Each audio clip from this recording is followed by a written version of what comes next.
I have never voted for President Obama. Ever. I am a Republican who cursed his name, who falsely accused him, and someone who zealously worked to ensure that he would never be my president.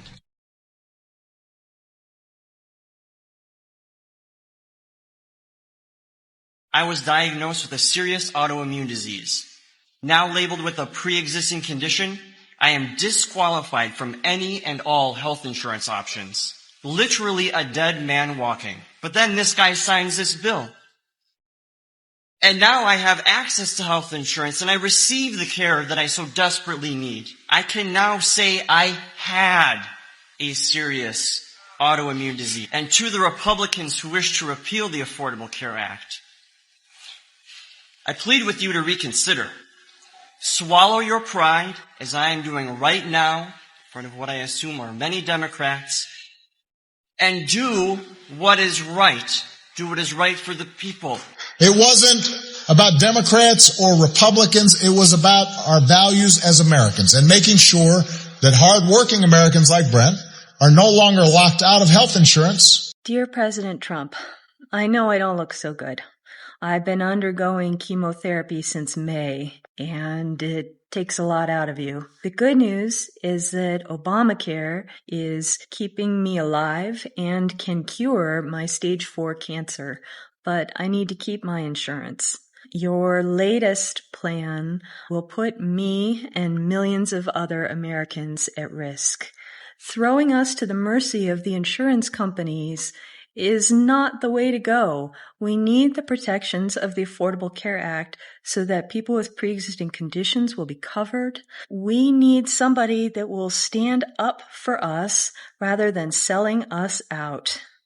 Let's be honest, Trump would have no issue at all with the ACA if people called it Trump Care instead of Obamacare. The only thing Mr. Concepts of a Plan for Healthcare really cares about is getting rid of the ACA because he knows it's Obama's legacy and he just can't stand it. It's actually been proven in studies. When you ask people, do they support the ACA? A lot of people say yes. When you ask those same people, do they support Obamacare? They say no. So I actually have a really simple pitch for how to fix this healthcare issue with the ACA that's going to cost $0 and not require any big hair pulling from our legislators. Let's just take Obamacare, scratch out Obama, and let Trump take his big freaking Sharpie out and write Trump over the top of it.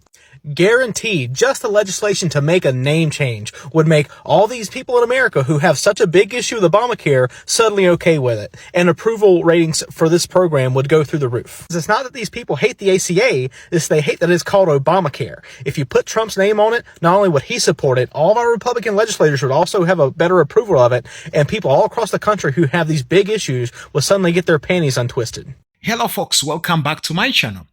Today we are diving into a crucial topic that has affected millions of Americans.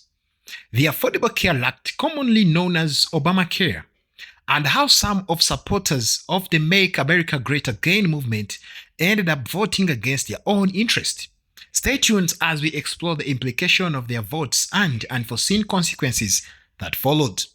Now, let's take a brief look at history and goals of Affordable Care Act. Signed into law in 2010, the ACA aimed to make healthcare more accessible and affordable for millions of Americans.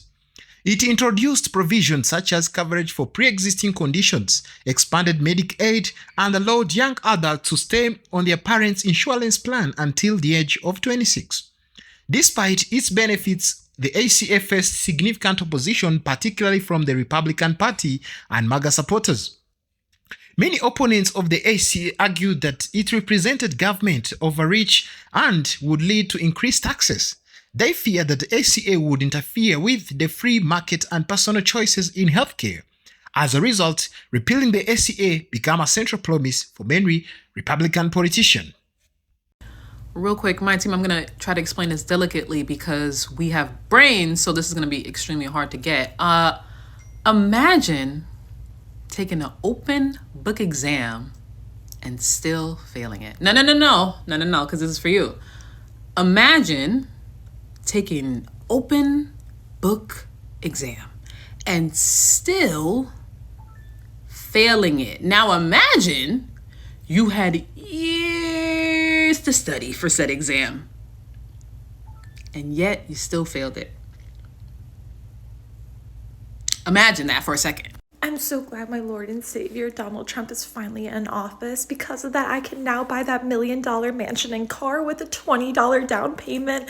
And he said he was going to make everything really cheap, which means we'll be able to afford everything. Like, I'm just so happy, and these liberal tears are hydrating me. Get a load of this fucking bitch. You're dumbass. However, what many MAGA supporters didn't realize was that repealing the ACA would have significant negative consequences, especially for those who relied on its provisions. By voting for politicians who promised to repeal the ACA, they unknowingly voted against their own interest. There meant potential losing coverage for pre-existing conditions facing higher healthcare costs and even losing access to essential services. Now, let's take a look at some real-life examples. There are countless stories of individuals who benefited from ACA, we know them, and were shocked to learn that the repeal efforts would leave them without an affordable healthcare option. For instance, this guy called John, a factory worker from Ohio, has diabetes and relies on the ACA for his treatment. He voted for candidates who promised to repeal the ACA, not realizing that this would jeopardize his access to life-saving medication. Now, let's talk about how this MAGA feel that there is a betrayal there, feel that DT have betrayed them. Now, DT's actions contradicted their promises to protect healthcare. Despite assurance to the contrary, the administration took several steps undermining the ACA. For example, they cut funding for enrollment programs, making it more difficult for people to sign up for coverage. They also supported lawsuits aimed at dismantling the ACA, further threatening the stability of the healthcare system. Thought he was going to be good for the Palestinians? He wants Israel to wipe them out? How stupid do you have to be? And how stupid must the people who go to you for a mortgage be? Oh my God. Anyway, yes, moron, you did vote for this. Nothing this man said could be trusted. Nothing. This was a man that was desperate to stay out of prison. He would tell anyone anything if he thought he could get their vote. So, yes, Melanie, the mortgage chick, you did vote for this.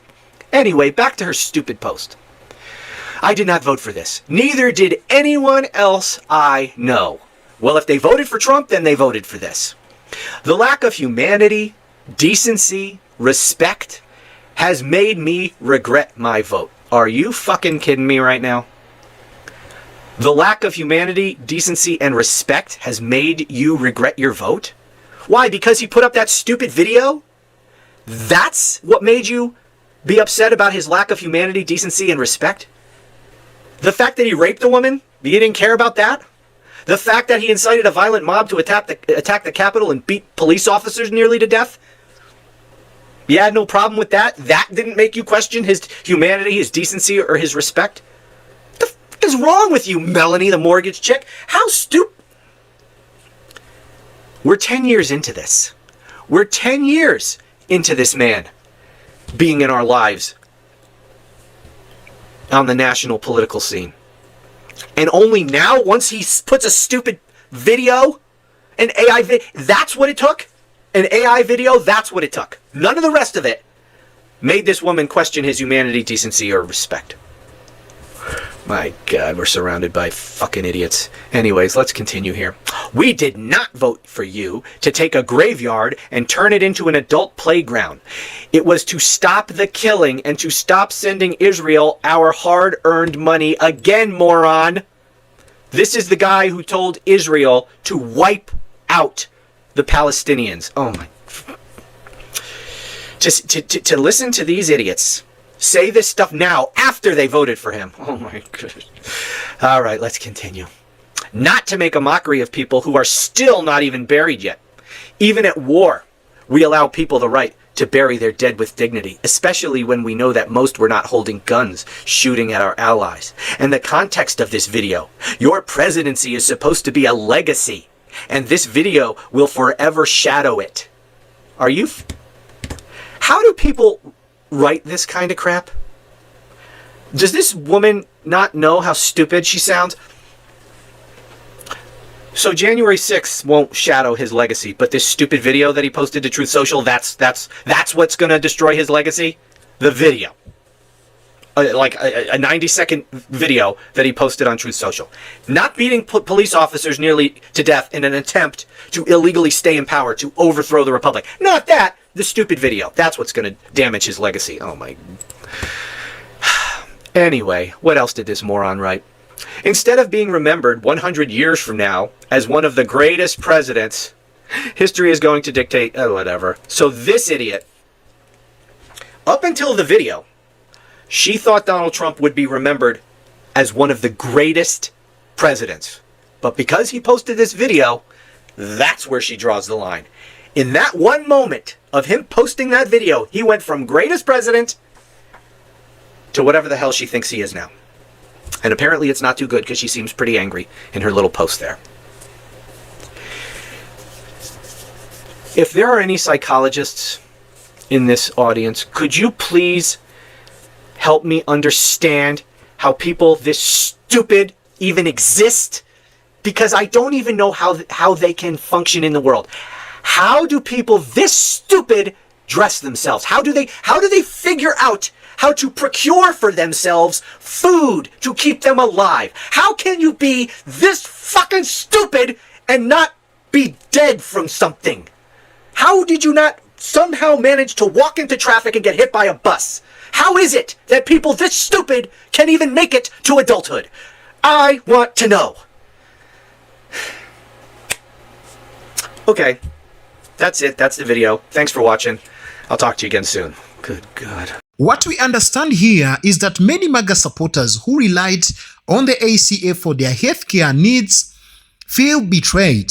They trust that their vote would lead to better healthcare option, only to find that the very people they supported were taking away their lifeline.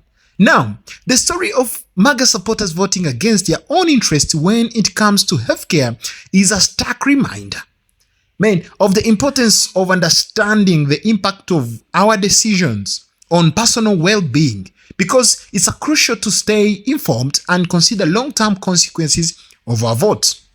Alright, thank you so much for watching, and don't forget to like, share, and subscribe for more insightful discussion. Let's continue the conversation in the comments below.